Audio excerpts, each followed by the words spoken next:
Cet avocaton m'a accusé en 2018. Non, j'assume mes propos. Non, vous ne pouvez pas assumer vos propos. Non, c'est ce qu'il est en réalité. Non, ne commençons pas. Monsieur Tchapi est un avocaton sans client et sans talent.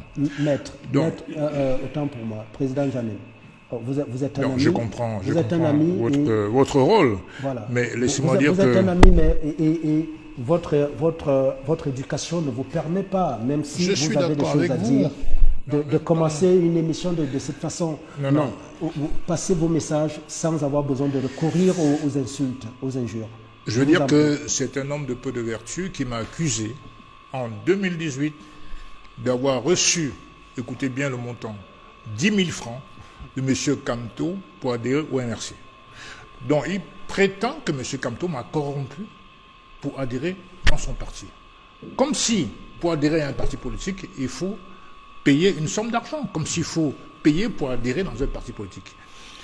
Par ailleurs, il a dit à l'époque que l'honorable Joshua aussi, aujourd'hui candidat du SDF, avait payé ma caution pour les municipales.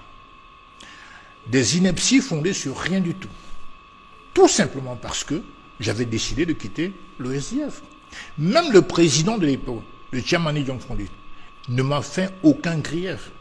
Le SDF, dont il était l'un des cadres aussi. Donc il était au comité, au conseil juridique du SDF à l'époque, non élu. Moi j'étais secrétaire national élu au congrès. Membre du NEC. Membre du NEC, congrès de 2012. Et donc, on ne peut pas accepter que des gens viennent à la télévision ternir gratuitement votre image. Pour des raisons qui me semblent totalement mystérieuses d'ailleurs. Aujourd'hui, il m'accusait d'avoir commis le crime d'adhérer au MRC. Où est-il aujourd'hui? Il a adhéré au MRC. Je rappelle que ce monsieur était adjoint numéro 1 au maire de Bafoussam, premier. Et en 2023, lors des deuxièmes sénatoriales, eh bien, ce monsieur a livré les conseillers municipaux du SDF au RDPC, qui a remporté donc les sièges des sénateurs. Il a livré les conseillers municipaux. Il a vendu des voix. Il a vendu les voix de ses collègues, membres, camarades du SDF au RDPC tout simplement, alors qu'il était majoritaire dans cette commune. Et c'est ce monsieur qui vient me faire la morale, qui m'a fait la morale en 2018. Est-ce que moi, c'est le Saint-Germain, j'ai besoin de demander quoi que ce soit, à qui que ce soit, pour adhérer à une cause, pour défendre une cause? On ne se connaît pas, à part qu'on se voyait honnête, terminé. Ou est-ce qu'il a vu que M. Joshua aussi m'a donné de l'argent pour payer les frais de caution municipale? Votre caution, oui. Je ne suis quand même pas à 50 000 francs près. Et il prétend honteusement que M. Kamto m'a corrompu pour adhérer au MRC. Mais c'est du n'importe quoi. Le voilà aujourd'hui qui adhère au MRC, mais pire que ça. Ils vont organiser le 11 mai, je crois que c'est demain, c'est aujourd'hui, le 11 mai, eh bien, pas une convention, mais une réunion, un meeting, pour présenter soi-disant leurs élus. Mais depuis quand dans ce pays, il y a des textes de loi qui régissent cette matière, depuis quand dans ce pays, on peut obtenir des élus sans prendre part aux élections? Quand on dit, la loi ne dit pas il faut avoir des élus. La loi dit il faut que le parti qui vous investisse soit représenté. Ça veut dire il faut au préalable que vous ayez présenté une liste aux élections. Ils vont présenter les élus. On ne peut pas. Ils vont présenter des élus membres de leur mouvement politique, peut-être. Non, il faut revenir à la loi. Oui, ça c'est autre chose. Effectivement. Ouais. Mais la loi ne parle pas d'avoir des élus. La loi dit le parti qui vous investit doit être représenté. Ça suppose au préalable que vous ayez présenté une liste aux élections pour obtenir éventuellement des candidats. C'est de ça qu'il s'agit. Et c'est quoi? Vous qualifiez cette opération? Alors, moi, j'ai des élus chez moi. J'ai des élus, à part des élus. Ouais. Des démissionnaires du SDF et d'un parti dans le Mungo, que je ne citerai pas ici. Alors, dois-je pour autant dire, sauf si, et le CAM me confirme, et le Conseil constitutionnel tranche là-dessus, sauf si on me le confirme, eh bien, dans ce cas-là, mon parti à part peut m'investir de manière légitime et légale, directement, sans passer par les 300 parrainages. C'est de ça qu'il s'agit. Il faut que les Camerounais le sachent. Donc aujourd'hui, on ne peut pas être un parangon du droit et venir présenter aux yeux du monde qu'on peut obtenir les élus sans la phase élective. Ça n'a pas de sens du tout. Parce que vous êtes de ceux qui disqualifient le MRC pour la course à la présidentielle. Mais écoutez, ça n'a pas de sens. Rappelez-vous qu'en 2018, Monsieur Franklin Difo a eu besoin du parti de monsieur Monté, de Banca, pour être investi. Monsieur le bâtonnier Akeremouna a eu besoin du parti de son frère, l'AFP de Ben Mouna, pour être investi. Monsieur Cabral Libi a eu besoin du parti Univers de Koumodo pour être investi. Alors pourquoi, pour ces beaux yeux, on viendrait faire la différence aujourd'hui? Ça n'a pas de sens. Et ils prétendent que la jurisprudence Aya Abin, mais Aya Abin, il a été exclu du RDPC en 2011, il a créé son parti, le PAP, mais en 2011, il était candidat à la présidentielle, c'est vrai, mais en 2011, il n'y a pas le code électoral, qui est une loi qui a été votée en 2012. Donc ils ne prennent même pas la peine de s'affranchir, en tout cas de réviser les textes, les lois, pour pouvoir affirmer des inepties. Ça n'a pas de sens. Et ils disent que l'article 15, mais l'article 15 de la Constitution, c'est le mandat impératif pour protéger le parlementaire, ou l'élu en tout cas le parlementaire, par rapport au chantage qu'il viendrait à subir de son parti politique. Et la loi, l'article 15, signifie simplement que le député vote en son âme et conscience. Il ne reçoit instruction ni de ses électeurs, ni de son parti politique. C'est tout. Ça n'a rien à voir avec les conditions d'éligibilité de l'article 121 alinéa 2, qui dit effectivement, comme je l'ai rappelé tout à l'heure, qu'il faut être présenté par un parti représenté à l'Assemblée nationale. Point barre. Et encore que, là, il présente uniquement les conseils municipaux. Cette loi, l'article 121 alinéa 2, ne concerne que les députés et pas les conseils municipaux. Sauf si par un fabuleux hasard, M. Nietzsche démissionnait du FCC, son parti, n'est-ce pas, qu'il a créé, pour devenir, comme il a coutume de le dire, député du MRC par procuration. D'accord. Voilà la réalité aujourd'hui. Nous retenons que le maître Roland Tchapi, avocat au barreau du Cameroun, qui nous a souvent fait l'amitié d'être sur ce plateau, n'est plus membre du SDF. En tout cas, si on s'en tient au dernier développement. Vous imaginez, une seconde, oui. Si on arrivait à appliquer cette ineptie-là, ça veut dire que si tous les élus du SDF, par exemple, démissionnaient, ce parti n'aurait pas le droit de présenter un candidat à l'élection présidentielle. C'est ce que ça voudrait dire. Oh, ça n'a pas de sens. Vous êtes investi sur la liste d'un parti politique et au Cameroun, l'obligation est faite de présenter ce qu'on appelle une liste. Nous sommes dans le domaine d'un scrutin de liste et de rien d'autre. D'accord. Voilà. On espère que Maître Tchapi, même s'il est passé dans le MRC, qui a jusqu'ici décidé de ne pas répondre favorablement à nos invitations, et Maître Tchapi qui donc a toujours été ici, on espère qu'il continuera de venir et assister à nos émissions chaque fois qu'on l'a sollicité de Bafoussam pour prendre la route et se retrouver à Yaoundé. En tout cas, c'était important qu'on le précise aux yeux de la loi. Ouais. Et finalement, par rapport aux accusations absolument infondées qu'il a portées contre moi en 2018, ouais, il a été très dur. Hein, c'est un type de petite vertu, c'est un monsieur de très petite vertu. Il vient balancer des inepties à la télévision gratuitement, qui n'est fondé sur rien. M. Joshua aussi ne m'a jamais payé la caution en 2018. Et M. Campton ne m'a jamais donné 10 000 francs pour adhérer à son parti politique. Il se dit avocat. J'ai failli dire avocaton. Non. Mais la vraie question, la question de fond est celle de savoir, mais qui va rembourser ces dettes? Puisque c'est des prêts. Qui va rembourser ces prêts? C'est qui? Ce sont nos enfants. C'est-à-dire nous-mêmes d'abord. C'est nos enfants, nos petits-enfants, peut-être nos arrière-petits-enfants. Mais peut-être avant d'en arriver, la vraie question, c'est de savoir comment est-ce qu'on a pu réaliser 141 kilomètres avec 172 milliards de francs CFA. Non. Alors, je veux les chiffres. Il reste 141 kilomètres. Il reste 141 kilomètres. Et il faut 172 milliards. Non, 1072 milliards. 1072. 1072. Milliards. Ah, ça, alors j'avais minimisé tout. Ben oui. Comment vous imaginez un tel scandale? Parce que c'est un scandale. Mais c'est un scandale.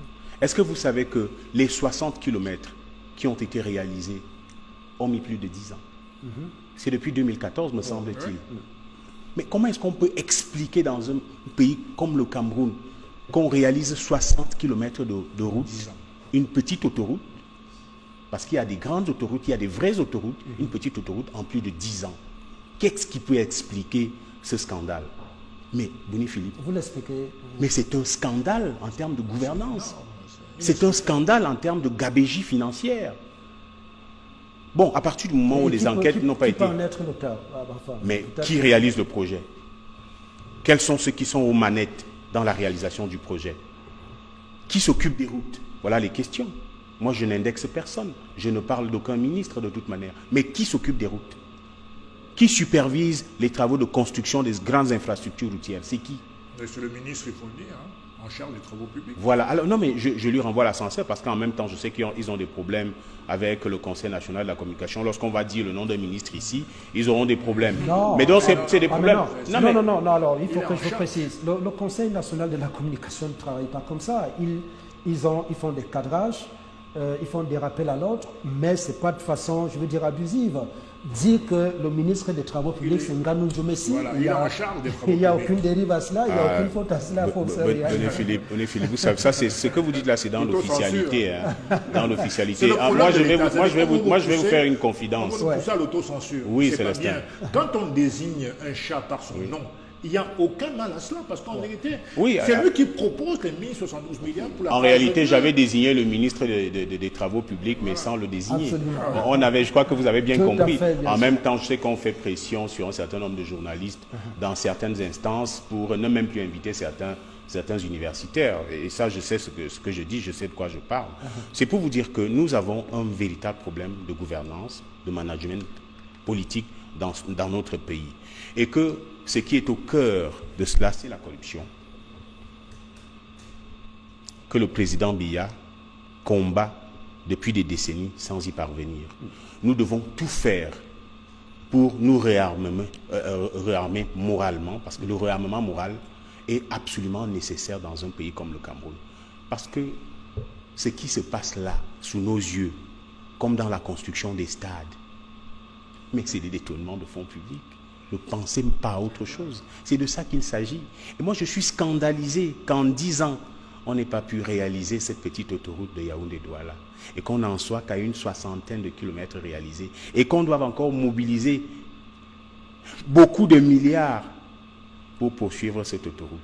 Il faut que les responsables de ce secteur nous expliquent et expliquent au président de la République. C'est lui qui est le mandant du peuple. C'est lui que le peuple connaît. C'est à lui que le peuple a délégué son pouvoir souverain.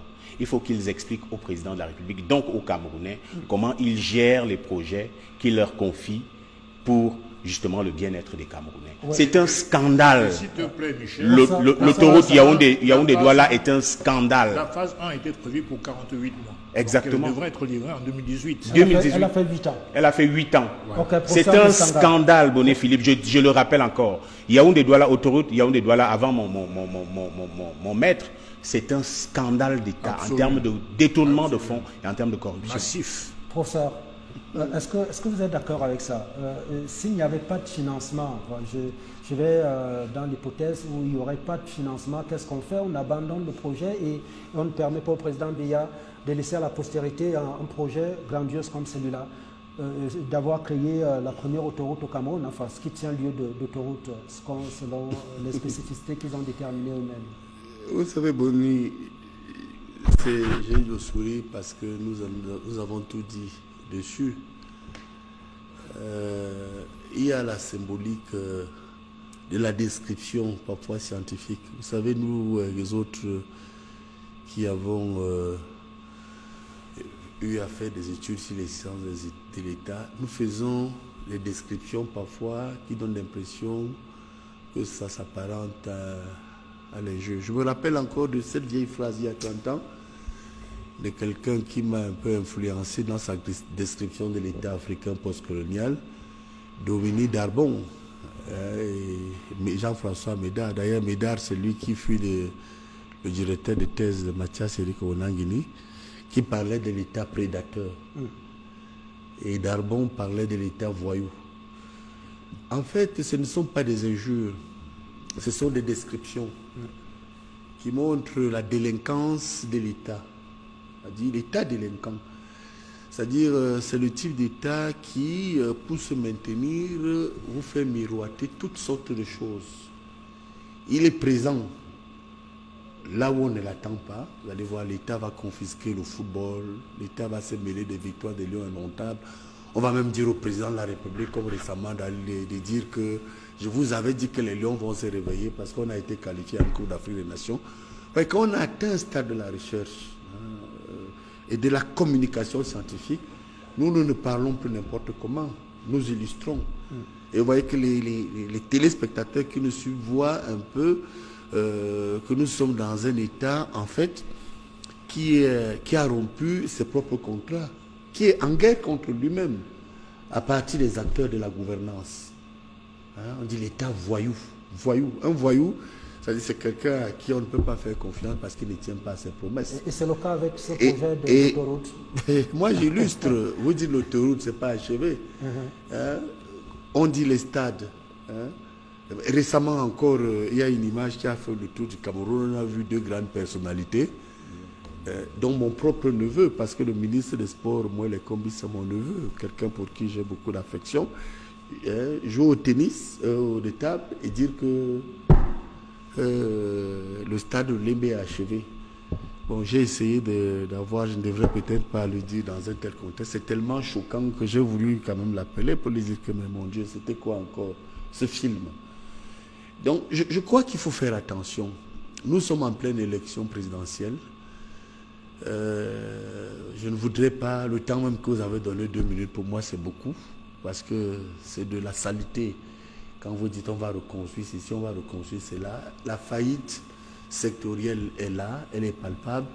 Les Camerounais sont usés, les hommes politiques sont usés. Je crois que nous, aujourd'hui, pour répondre à cette question, les analystes les plus pointus se posent plutôt la question de savoir est-ce que Assimi Goïta au Mali n'a pas eu tort de dissoudre même tous ces partis politiques qui bavardent beaucoup et qui passent plus de temps à nous parler des candidatures plutôt qu'à nous dire comment on fait pour nous substituer à ce type de choses.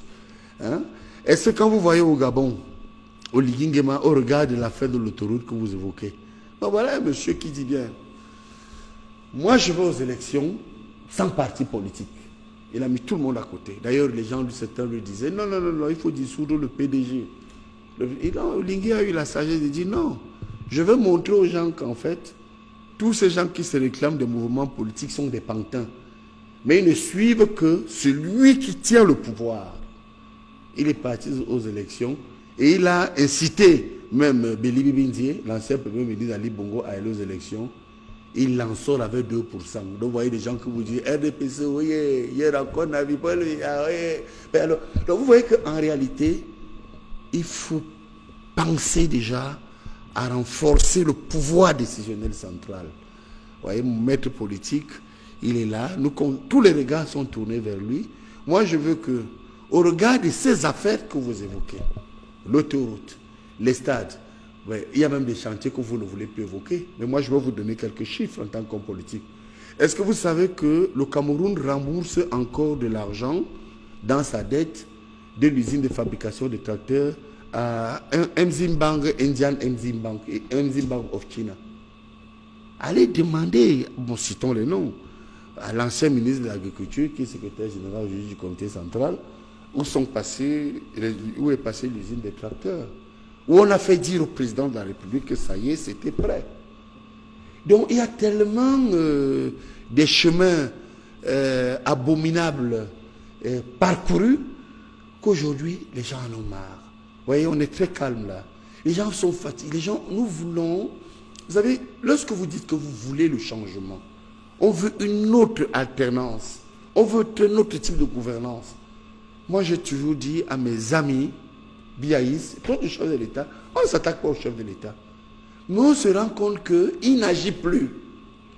Vous comprenez? On ne peut pas continuer dans un État où on va être sur les plateaux avec une dimension sacrificielle où les gens nous... Moi, un type comme moi, si je ne verrais pas dans les plateaux de télévision, je serais peut-être recteur hein, aujourd'hui ou n'importe quoi. Je le dis, le ministre Famendongo me l'a dit. Le chef de l'État lui-même, dans les audiences, j'ai toujours le privilège de vous dire que j'ai eu des audiences avec le président de la République. À un moment donné, on m'a dit, mais non, écoute, tu es membre du comité central, hein, tu es professeur titulaire, tu es chef de département, tu as des missions. Moi, il ne me manque rien. Mais à un moment donné, j'avais le choix.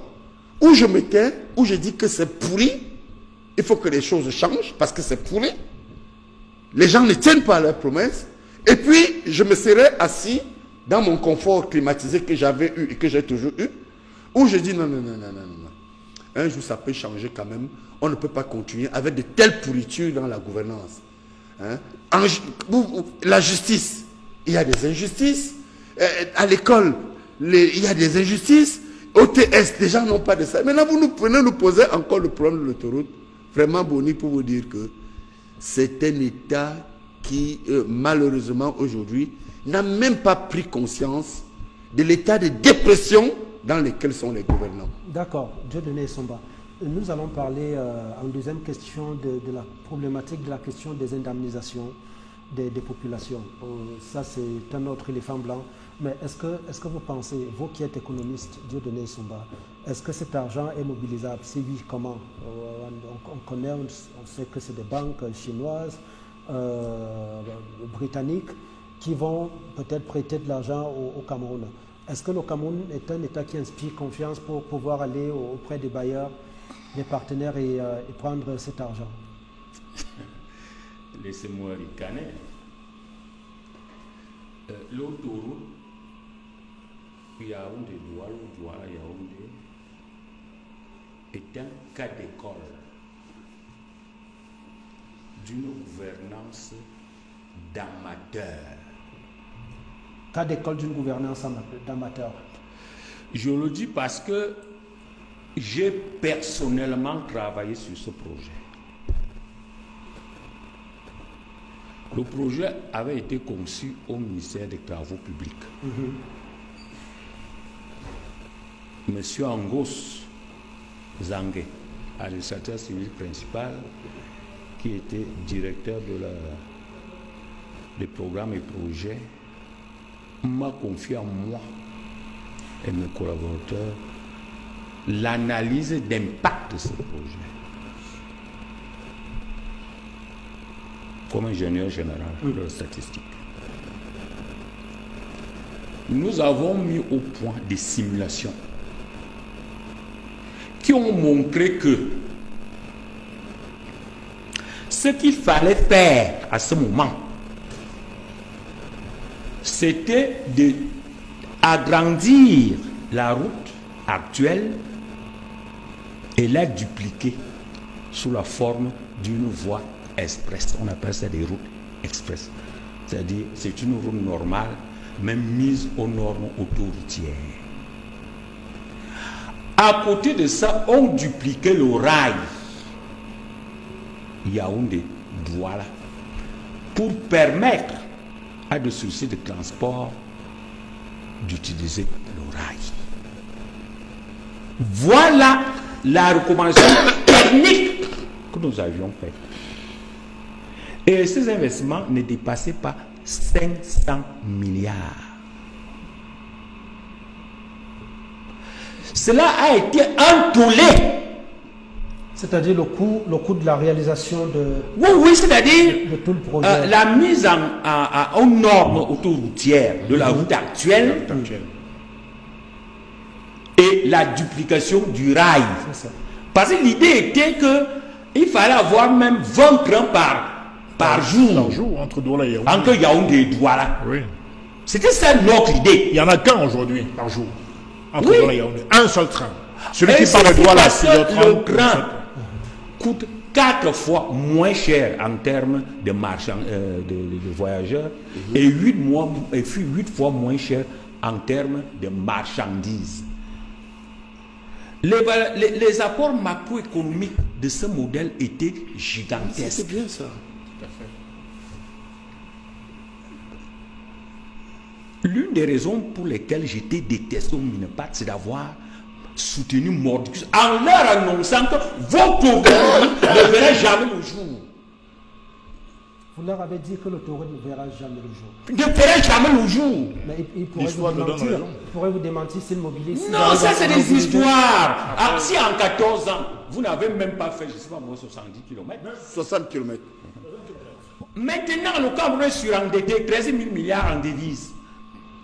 Il n'arrive même pas à payer ses devises. Le FMI était ici en fin d'année. Même la semaine dernière. Pour rappeler aux au chef de l'État qui doit préparer un programme d'austérité. Oui. Autrement dit, un ajustement structurel. Mais ça n'empêchera pas que les banques donnent de l'argent. Laissez-moi parler, monsieur. Oui, enfin, je vous relance juste. L'empêcher, quelqu'un qui n'arrive même pas à payer ses dettes, on va lui donner les dettes sur la base de l'argent sur la base. Donc, ils vont pas donner? Qui va donner? En dehors du bavardage, 1000 milliards, vous devez déjà aux gens 13 000 milliards. Vous n'arrivez pas à payer. Le ministère de justice se prépare à venir vous sceller. Et quelqu'un vous donne autant d'argent? Non. Alors, ça c'est une autre tonalité du débat que je n'avais pas prévu. Ça suffit qu'il est possible qu'on n'ait même pas cet argent, c'est ça. Ce n'est même pas possible. À moins qu'il vende une partie du Cameroun. Avec 13 000 milliards de dettes. La manière pour le FMI de nous étouffer, nous asphyxier, nous prendre en otage notre économie perpétuellement, c'est de payer les intérêts de cette dette. C'est-à-dire qu'à force d'emprunter encore pour repayer les intérêts de la dette, on est totalement asphyxié. Attendez, monsieur Ndiamen, vous savez quel est le service de la dette actuellement? Sur les 7 000 milliards du budget, vous savez ce qu'on paye chaque année? On est déjà à plus de 1 000 milliards. Oui, du service de la dette. Incroyable. C'est-à-dire que, et ça c'est parce que les créanciers n'ont pas encore montré les dents. Et parce qu'on a un bon ministre la seule chose qu'on peut espérer. Avec 13 000 milliards de dettes d'endettement. Non, ce que je veux dire, on a un ministre des Finances qui a maîtrisé les mécanismes non seulement de négociation, mais de rente en termes de compensation. Non, j'ai dit aujourd'hui. C'est mon avis. J'ai dit. Mais la dette est forte. Très forte. 13 000 milliards. Aucun créancier sérieux. 13 000 milliards. Nos ressources, nos recettes d'exploitation, c'est autour de 3 000 milliards. Donc, quand vous avez plus de 4 ans, c'est-à-dire c'est un peu comme si vous gagnez 100 000 francs par mois et vous endettez pour 4 800 000 pour 5 millions. Nous sommes comme un fonctionnaire qui est endetté, qui a un salaire de 100 000 francs et qui est endetté pour 5 millions. Rien que les taux d'intérêt sur les 5 millions. Et grâce déjà ce que nous sommes. C'est de ça que je parlais. Nous sommes étranglés. Voilà. Alors. Il me rejoint. Alors, la seule chose qu'il faut faire. Oui. Allez-y. L'erreur a été commise. Parce qu'on n'a pas voulu écouter. Même discuter. On n'a pas voulu discuter. L'erreur a été commise. Il ne faut pas qu'on aille trop loin. Il n'y aura pas d'argent. Tout à fait. Il pourra peut-être avoir 200 ou 300 milliards au maximum. Il va encore ajouter 2 ou 3 petits kilomètres. Ça s'arrêtera là. Ce sera un peu comme l'immeuble de la mort qui avait attendu combien? 30 ans. Le fameux immeuble qui est devenu l'immeuble de l'émergence. Non, en fait, il faut considérer tous ces projets-là exactement comme l'immeuble de la mort. Avant de revenir en jamais, est-ce que le service technique du ministère en charge des routes n'est pas conscient de ce que vous dites, à savoir qu'il y a une possibilité de prétendre à un prêt quelconque d'une banque? Non, ça c'est une... Pour que le ministre en vienne aujourd'hui à lancer, à faire une cérémonie de lancement de la phase 2 des travaux et puis de promettre... C'est une très bonne question. C'est l'élection présidentielle qui anime cette. Il faut noter qu'il y a des ministères utilisateurs de l'argent. Quand on leur donne l'argent, ils utilisent. Mais ils ne savent même pas comment l'argent marche.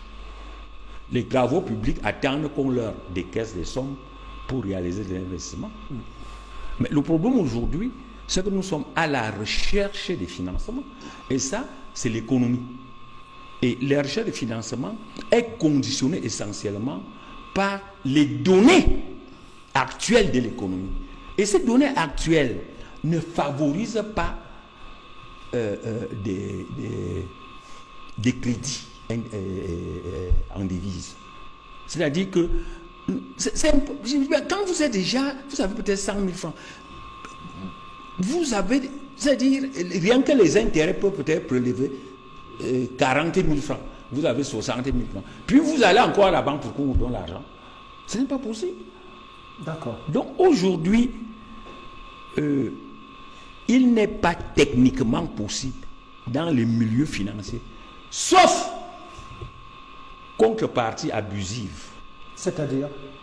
Comme la vente, par exemple, de toutes nos forêts. Ou alors, je ne sais pas moi, on hypothèque le pétrole. Bon, d'un gisement de pétrole ou je ne sais pas, de tout l'or qu'on trouverait. Ou encore les privatisations de certaines sociétés. Il n'est pas possible qu'on nous donne 1000 milliards. Oui, trop de pessimisme. Est-ce que politiquement, ça sera un coup très dur pour le chef de l'État, pour Paul Biya? Politiquement, d'abord, si on va dans la logique de Dieu donner son ce n'est pas une question de chef d'État. Nous parlons de génération future. Le FMI et la Banque mondiale sont les bras économiques de l'OCDE. C'est-à-dire qu'ils n'ont jamais refusé de nous prêter de l'argent. Pourquoi? Parce qu'on a des pays certes pauvres en termes de revenus, mais extrêmement riches en termes de richesse potentielle. Donc, ils savent même que si on est en faillite, ils préfèrent même qu'on soit en faillite. Parce que là, ils vont mettre les plans d'austérité sur nos matières premières. Quand le docteur Somba parle de forêt, mais c'est déjà acheté. Nos buts de bois, on ne les transforme pas. Je prends un cas concernant les mines. Le président de la République crée son mine en 2021. Son mine, c'était pour permettre aux nationaux de faire eux-mêmes, de créer eux-mêmes leur richesse. De ne pas laisser aux prédateurs impérialistes étrangers de venir ponctionner nos matières premières. Comme c'est le cas. Eh bien, je prends le cas d'un sénateur RDPC qui a eu son permis de recherche d'abord, qui est renouvelable une fois, de 2 ans chacun. Alors, le monsieur engage des recherches, il obtient donc, au bout de 3 ans, son permis de recherche. Donc, il a donc droit au permis d'exploitation. Ça se passe à Batouri. Nos frères du ministère des Mines appellent leurs petits coquins ou copains en Chine, qui viennent avec leur équipement, parce qu'on a un problème d'équipement, d'extraction aussi, qui viennent extraire nuitamment, chaque jour, 46 kg d'or. Et vous savez combien coûte 1 kg d'or sur le marché mondial? C'est 100 millions de francs CFA. 100 millions. Et c'est des individus qui exploitent ça chez nous. Et quand le détenteur du permis d'exploitation a voulu régimber, le ministre intérimaire, parce qu'un Dodé Ndoké est décédé depuis, on n'a pas remplacé d'ailleurs, est venu sceller. Alors qu'il a tous ses droits, le Camerounais a tous ses droits. Mais c'est plutôt aux Chinois qu'on permet, n'est-ce pas, nuitamment, d'extraire de l'or. Donc le pays est presque déjà acheté en termes de mines. Le pays est bradé. Donc c'est extrêmement grave. Par ailleurs, moi je pense qu'aujourd'hui, le danger vient moins de l'Occident que de la Chine. Nous avons des échanges qui s'évaluent entre 1500 milliards et 2000 milliards avec la Chine aujourd'hui. Notre balance commerciale est largement déficitaire avec la Chine. Nous importons pour au moins 900 millions avec la Chine, voire 1 milliard avec la Chine. Donc nous sommes largement déficitaires. Et quand ils viennent, regardez le palais des congrès, le palais de l'Assemblée nationale. Mais est-ce que vous pensez que c'est une bonne chose de voir que c'est les Chinois qui viennent construire nos palais? Exim Bank dont vous parlez, ils ont fait le deuxième pont à Douala. L'Assemblée nationale, c'est-à-dire qu'une image de souveraineté de notre pays. Et à quel coût? Et c'est les Chinois qui viennent construire. C'est une belle architecture, je ne dis pas le contraire. Très belle. Mais je suis peiné, en tant que nationaliste, en tant que patriote, que ce soit les Chinois qui viennent construire notre palais de l'Assemblée nationale. Ça n'a pas de sens. Donc il faut vraiment que notre pays se ressaisisse. On n'a pas besoin de Chinois. Nous avons les talents camerounais partout dans le monde. On peut les rappeler. Comme Deng Xiaoping a rappelé les Chinois dans les années 82-83, de revenir mettre à contribution au niveau de la Chine leurs connaissances acquises ailleurs. Et qu'est-ce que vous diriez donc à ces banques qui sont susceptibles de prêter de l'argent, de ne pas le faire? Non, ça s'appelle du dumping à très long terme. C'est-à-dire qu'ils vous prêtent des milliards. Ils savent bien que vous ne pourriez pas. Vous ne pourriez pas rembourser. Et vous pourriez encore réemprunter pour payer les intérêts de votre dette. Donc vous payez 3 fois, 4 fois votre dette. Et ça pose un vrai problème. C'est une question de vision politique. Nous avons des Camerounais extrêmement intelligents. On peut multiplier des polytechniques à Yaoundé, à Douala, un peu partout. Et puis dans 10 ans, 20 ans, c'est les Camerounais qui construiront nos palais. Pourquoi toujours faire appel aux Chinois, aux étrangers, à Razel pour construire nos routes? Mais les marchés, finalement, ça rapporte à qui? À l'étranger. Là, je précise que pour ce qui est de l'autoroute, c'est la China First Highway Engineering qui... Exactement. Bon, ça, c'est les Chinois. C'est les Chinois. Mais au départ, c'était la China, la Exim Bank. Hein? Oui, qui a financé les... C'est pas normal. C'est pas normal. Oui, pour ça. Bonsoir. Est-ce que vous êtes aussi pessimiste que Dieudonné Sumba sur la possibilité de trouver des financements? Et je repose la question que j'avais posée à Célestin Djamène, au président Djamène. Politiquement, ça devrait être un coup dur pour Paul Biya. C'est vrai, on parle de postérité, on parle de genèse, mais lui, en tant que patriarche qui a géré le pays pendant beaucoup d'années, aurait du plaisir à avoir une infrastructure comme celle-là léguée à son pays et qui portera à jamais sa marque si jamais il n'était plus au pouvoir. Vous rappelez du politologue qui n'est pas très loin de ce plateau, qui parle du coup d'État scientifique? Absolument. Vous pensez que c'est quoi? Voilà. Mais c'est ce voyoutisme d'État, c'est ce brigantisme d'État, c'est ce